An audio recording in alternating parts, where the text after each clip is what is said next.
Bonjour, Morning Brief du 16 novembre 2017.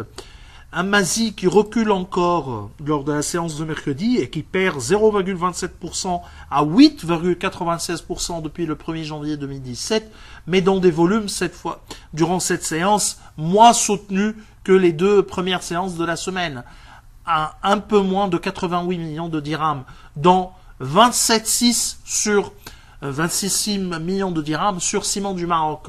Pour ce qui est des plus importantes variations, Leisure Crystal qui reprend 2,41% et Massa Maroc qui affiche une hausse de 0,98%. Côté baisse, a signalé surtout la glissade, la poursuite de la glissade de Doha qui a perdu ce mercredi 2,12%. Alors, actualité concerne surtout les publications de Taqa Morocco. Je lis notre commentaire disponible sur le Live Talk Alpha Mena. Donc, au 30 septembre 2017, Taqa Morocco affiche les performances opérationnelles et financières suivantes. Donc, un chiffre d'affaires consolidé passant de 6,10 milliards de dirhams à 5,97, soit une baisse de 2% en glissement annuel. Un résultat net consolidé qui s'établit à 996 millions, en légère hausse de 1% par rapport au septembre 2016. Pour les 9 premiers mois de 2017, nos prévisions en termes de résultats nets sont autour de 836 millions de dirhams, 16% en dessous de celui réalisé par Taqa Morocco. Pour ce qui est de chiffre d'affaires, nous attendons à un chiffre d'affaires de 6 milliards de dirhams, soit 1,9% au-dessus de celui réalisé par Taqa. Donc nous allons réviser à la hausse le résultat net pour 2017 et en maintenant les revenus à ce niveau. Donc il y a eu sans aucun doute une amélioration de la marge supérieure à nos attentes.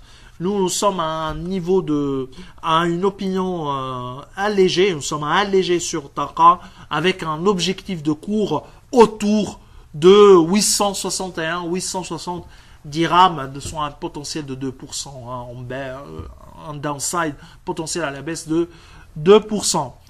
Tunisie, Tunindex a accusé une perte de 0,08%, légère perte de 0,08% à 12,21% depuis le 1er janvier 2017. Les volumes, 6 millions 3, mais 3 millions, donc 3 millions 6 sur SAH. Donc, hors SAH, le volume était à seulement 2 millions 7, ce qui est très, très faible. Biat réalise un volume de 360 000 dinars et Tijari Bank 168 000 dinars. Pour ce qui est des plus importantes variations, Servicom qui affiche une note de 5,87%, à suivre de près le niveau de trésorerie et la génération de cash de Servicom. Elle commence à nous inquiéter. Nous, on ne le couvre pas, mais on regardait un peu les chiffres au 39, 100, inquiétant. S'il n'y a pas un rattrapage au niveau de T4, grand point d'interrogation sur la capacité d'endettement et sur la capacité de génération de cash de Servicom. Sotumag plus 4,43%, Tawas plus 2,85%, c'est rien du tout, 0,360 minimes, 360 minimes, 0,360 dinars. UBCI reprend 2,80% et Aduia plus 2,50%. Alors, côté baisse, Modern Leasing 2,82%, Meuble intérieur poursuit sa glissade à 2,82%, et Celcom à son plus bas, 2 dinars 340 à 5,64%. Et vraiment, le titre est en grande difficulté, mais également une société qui n'a pas publié de bons chiffres depuis 2016. Alors, de l'information sur la Tunisie, surtout côté macroéconomique. Alors, croissance du PIB T3 2017 à 2,1%, à plus 1,9% sur les 9 mois, c'était attendu. On s'attendait à un très bon trimestre, troisième trimestre, c'est le meilleur taux, la meilleure croissance réalisée durant ce par trimestre sur les 7 derniers trimestres. Croissance tirée essentiellement par les services marchands, reprise du tourisme et de la restauration et café, mais également de l'agriculture, pour l'agriculture, qui devrait sauver le taux de croissance ou soutenir le taux de croissance durant ce T4. En revanche, le marasme des industries non manufacturières se poursuit. Production de activités agricoles, baisse de la production des activités pétrolières et gaz de plus de 21%. Alors, pour atteindre l'objectif de 2.1, 2.2, il faudrait un rythme de croissance ou un taux de croissance comparable à celui réalisé durant le T3.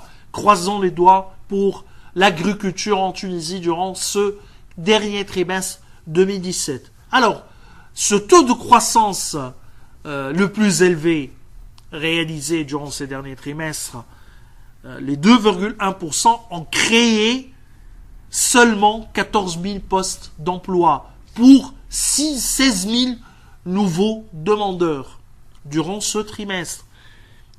En réalité, si on regarde ces 0,7% en trimestre de taux de croissance par trimestre, ont créé 14 000 postes d'emploi pour 16 000 nouveaux demandeurs ou une population active qui s'est enrichie de 16 000 unités ou 16 000 personnes. Donc, ce niveau de croissance, malgré qu'il y a une reprise, est clairement insuffisant. Le chiffre le plus inquiétant, à mon sens, c'est le taux de chômage pour les diplômés. Le taux de chômage reste élevé à 32%. 32% de taux de chômage pour les diplômés de l'enseignement supérieur. On était à seulement 31,2%, plutôt à 30,6% durant ce trimestre, donc 30,6% pour le taux de chômage chez les diplômés, dont 40,6% pour les femmes. Autrement dit, les femmes diplômées, 4 femmes diplômées sur un total de 10 est au chômage. Voilà, sont au chômage. Un chiffre pour un pays considéré comme le plus émancipé parmi les pays arabes, c'est un chiffre inquiétant. Et moi, si j'étais un dirigeant, je regarderais ce chiffre et ne pas parler d'un taux de chômage stable à 15,3%. Parce que même avec cette croissance, tu n'arrives même pas à couvrir le nombre de nouveaux demandeurs. Alors que tu as déjà un nombre de chômeurs très important. Le nombre de chômeurs en Tunisie, ou sur les nombres de personnes au chômage, la population active, a dépassé, où il est autour de 628 000 personnes. Par année, on rajoute environ